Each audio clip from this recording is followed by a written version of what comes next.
So ayan, isang maulan na umaga sa inyo lahat mga ka-PJ, no? Oras natin ay alas 5:48 na ng umaga, no? Umagang kay ulan. At unang araw ng September taong 2025, no? At sa mga oras na ito, ang earnings pa lang natin ay 348. Oh my goodness. Tinanghali na naman tayo mga ka-PJ. Wala umulan lamig Ang aga ko sana gumising kanina. Kaya lang parang inaantok pa ako. Sige, pagbigyan na nga yung ating katawan lupa. Tulog ulit. Pagising ko alas 4:30 na, no? Mag alas 5 na.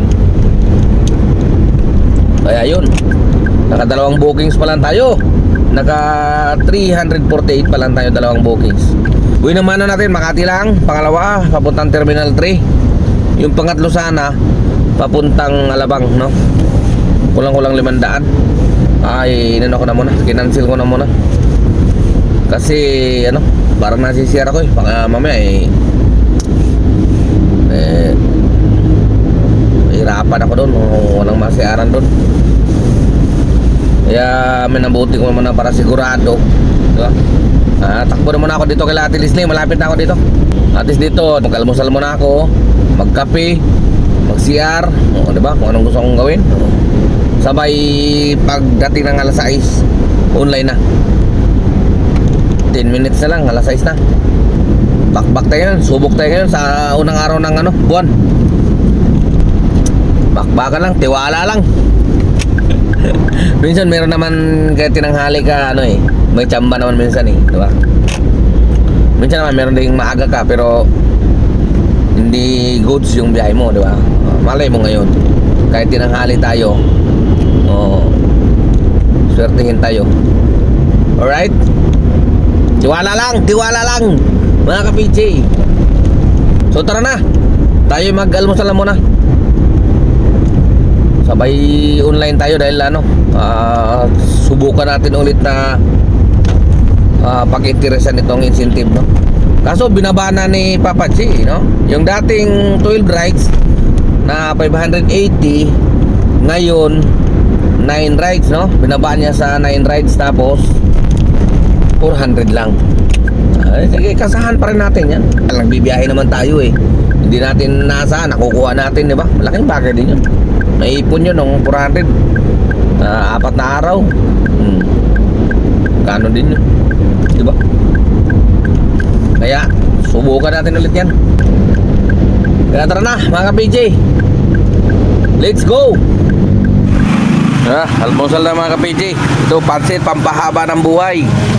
Isda na umuusok pa. Nalumahan. Gipugaan sa kalamansi. Tapos kape-kape, kape yan. Sabay-sabay na yan. Sabay-sabay na yan. Sige, banat para kusgan mo biyahe. Dan. Para kusgan mo biyahe. Paano kayo nakakatulog itong itong ating mga korap na mga politiko? Sipin, paano kayo nakakatulog sa mga yan sa sa dami ng pera na nakurap nila. Grabe yung ating mga politiko na yan. Yung flood control natin, Diyos ko Lord, puro baha na lang ang inabot natin. Kawawa tayo mga mga sapat lang sa buhay. Sila hayahay. Ang tanong, paano sila nakakatulog? Paano sila nakakatulog, no? Ako sigurado makakatulog ako dahil hindi ako titigil hanggat hindi ako napapagod sa kakahanap buhay. Kaya nga umaabot tayo ng gabi, no? Mula madaling araw hanggang gabi, pinipilit ko umabot ng gabi. Kasi kapag maliwanag pa, hindi pa madilim, wala, mahihirapan akong matulog. Kasi hindi pa ako pagod. Kailangan pagod na pagod ako para masarap ang tulog ko. Alright? So talaga naman, sila paano kaya nakakatulog? Marami ako na mga nababasa sa mga Facebook page, no? Sa mga Facebook group na hirap talaga abutin yung 5,000, ganyan-ganyan. Pag inaabot mo raw yun, araw-araw mo na yun, tatagos ka na daw sa pader. Oh, hindi daw talaga kaya. So, ako, pinipilit kong abutin yun. Mahirap naman talaga, sino ba masabing madali? Pero pinipilit kong abutin. Bakit? May pangarap ako eh. Ayoko maging ganito lang ako habang buhay. Gusto ko kahit papaano, umunlad man lang ng konti. Maibigay ko man lang yung pangangailangan ng pamilya ko, di ba? Saka nangangarap din naman ako na balang araw, hindi na rin ako matutulog sa kalye. Ngayon lang naman to kasi siyempre matindi ang pangangailangan. Kung may pangarap ka, gawin mo lahat ng makakaya mo, di ba? Pero siyempre, sarili mo yan, may isip ka naman, alagaan mo rin yung sarili mo. Huwag yung masyado din, yung sapat lang sa kakayahan mo. Para sa akin naman, sakto lang din naman. Nagpapahinga naman ako sa tamang oras, di ba? Kaya nga, pinipilit ko, alas 7 ng gabi, alas 8, pahinga na talaga yan. Okay? Siyempre, kapag wala kang routine, no? Wala kang routine, paiba-iba ka ng oras ng biyahe o ng tulog. Kasi yung iba, katulad ng mga nakikita ko, iba, back talaga. So, mula umaga, abutin na ng madaling araw, tapos kunwari, hanggang alas 3 sila bibiyahe, tapos biyahe na naman pagdating ng alas 8, tapos bakbakan, tapos diba, tapos tulog na, parang wala regular talaga na biyahe. Yun ang mahirap eh, kasi hindi mo matatansya, bigla kang antukin sa biyahe, tapos habang may pasahero ka, so kung gagawin mo, siyempre kailangan mo maihatid yung pasahero mo, pero pipilitin mo na ngayon, gaganong-ganong ka sa kalyo, siyempre kailangan mo siyang maihatid eh.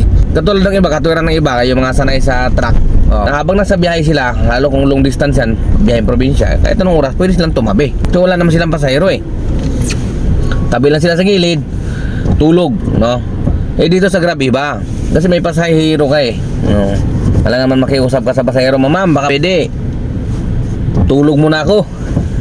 Tabi ko muna, ma'am, hantay ka na lang dyan, ma'am, gisingin mo ako pag...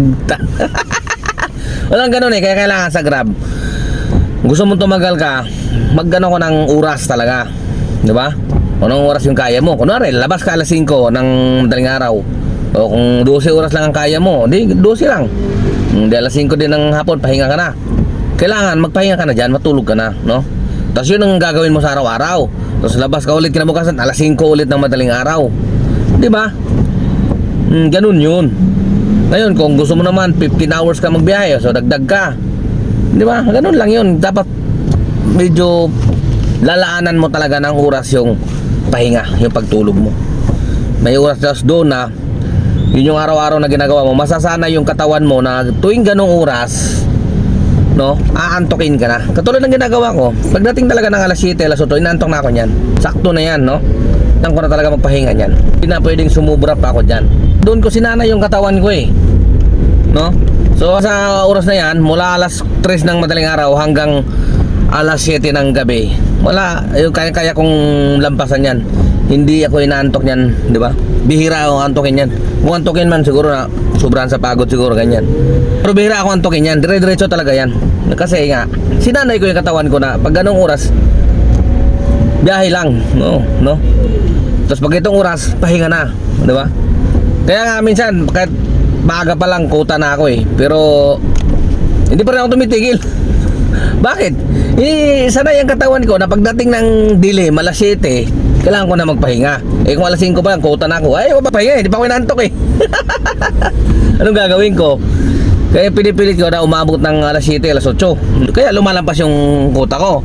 Yung kuta ko lang naman talaga, 5,000 lang eh. So umabot na 6,000, 7,000. Di ba? Kasi pwede natin turuan yung sarili natin, di ba? Katulad sa pagkain, pwede mo turuan ang sarili mo na once a day ka lang kumain.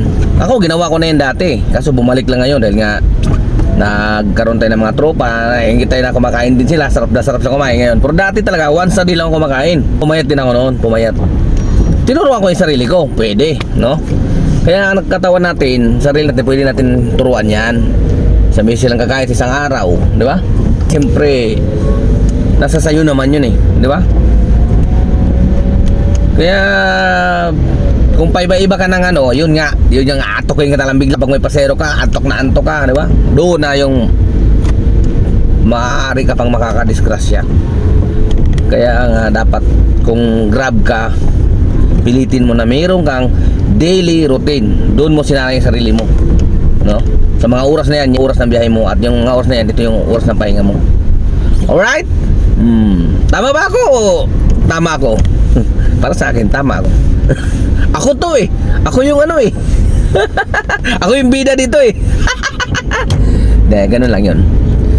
Kasama sa diskarte mo yun, no? Kasi pag yung binakbak mo, daming pasahero, ayaw mo nang tumigil. Ayaw mo nang tumigil kasi daming pasahero. Nabot ka na naman taling araw. Masisirain yung biyahe mo dyan. Hindi ka magiging consistent sa biyahe mo at saka earnings mo. Kasi paiba-iba ka ng oras eh, no? Di ba? May malaki ngayon, tapos bukas zero, walang kinita dahil napagod. Di ba? Kaya consistent ka araw-araw. Ito yung ano mo, kuta mo. Ganyan, abutin mo. Alam mo, 4,000 ka lang. 4,000 lang, 3,500 ka lang, 3,500 lang. Di ba? Ganun yun. Basta ang pinaka bottom line dyan, may pangarap kasi ako. Kaya ako naaabot dyan. Pero kung wala akong pangarap, kung magkano na lang kakayanin ko. Di ba? Basta ginusto mo, kaya mo yan. Alright. So yan mga ka-PJ, nandito na ulit tayo sa Makati, no? At ito na. Ito na yung ating pangwakas, no? At ang earnings natin ngayong araw ng Lunes at unang araw ng buwan ng Setyembre ay titiring. No, akala nyo laki, no? Gulat kayo, no? Hindi yan. Pumasok kasi yung incentive natin. So ang earnings lang talaga natin ay 4,000 na yun, no? May pumasok kasi na 2-3. Yan pala yung incentive natin na nakuha, no? At binigay ngayong araw. Ayan, no? 2,360. So ang naging earnings lang talaga natin ngayon, dahil nga hindi kasama ang incentive, ay 4,486. Yan lang nakuha natin, no?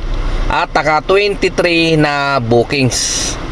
Cancel ako dalawa, oh. Ay wala, naantok na ako, gusto ko nang magpahinga. Okay? Medyo okay naman sana ang biyahe sa akin ngayon. Kaya lang kanina, 'di ba nga nagsabi ako na sa mga gustong sumali sa grupo namin, kita-kits tayo kila Ate Leslie kanina. So yung naglaan talaga ako ng oras doon, no? Halos 3 oras din yung nilaan ko para sa tropa. At awa naman ng Diyos, may dumating na 3. At ito nga, nakasali na sa atin, sa ating samahan. Okay? So walang problema sa akin, okay lang yun. Dahil na siyempre naghahanap talaga tayo ng tropa na gustong sumali, di ba? Para mas masaya. Walang problema yun. Ayos lang yun, di ba? At kumita pa rin naman tayo dahil nga naka tayo, yun, 4,486, no? At hindi lang naman din yan ang nakuha natin. Nakakuha din tayo ng ng incentive. Ayan, no? Oh. Di ba? Naka 13 tayo, 9 lang naman ang kailangan, no? 400 pesos. 4,486 plus 400, yan. 4,886 na rin yan, di ba? So kulang-kulang 5,000 na rin naman. Konti na lang din naman. Kuha natin yung ating kuta, di ba? Nakatulong pa tayo sa ating mga kaibigan na gustong sumali, di ba? Na-meet natin sila. Hindi lang bilang subscribers, kundi ngayon kaibigan na, di ba? Ganun lang yun. Okay? Kaya happy naman ako, di ba? Kahit hindi tayo mampot sa ating kuta. Alright, hindi naman araw-araw ganun eh.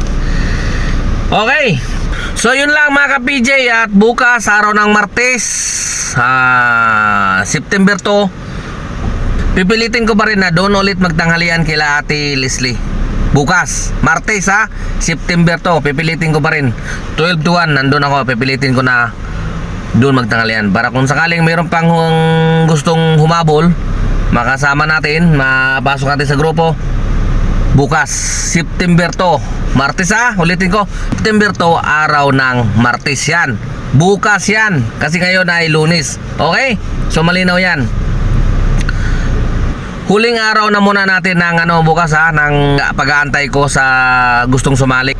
Tas coding ako kinabukasan yan no? Pagbalik ka ng Huwebes, yan, balik na normal na ang biyahe ko. Dire-diretso na ulit kung saan naabutan ng kainan, na Cubao man o Makati man, di ba? Kung meron pa rin hahabol, walang problema, mag-PM lang kayo sa akin, di ba? Okay, so hanggang dito na lang muna mga ka-PJ, no? Paalam na muna pansamantala dahil ako yung magpapahinga muna. Maaga ulit ako babiyahe mamaya para sa ating last day ng Brabuhan kasi coding na ulit tayo. Okay, so ka-PJ nyo, temporary sending off. Ingat mga ka-PJ, maulan. Siguro, Umira lang naman ang katamaran ng aking kamay. Gumalaw. Pero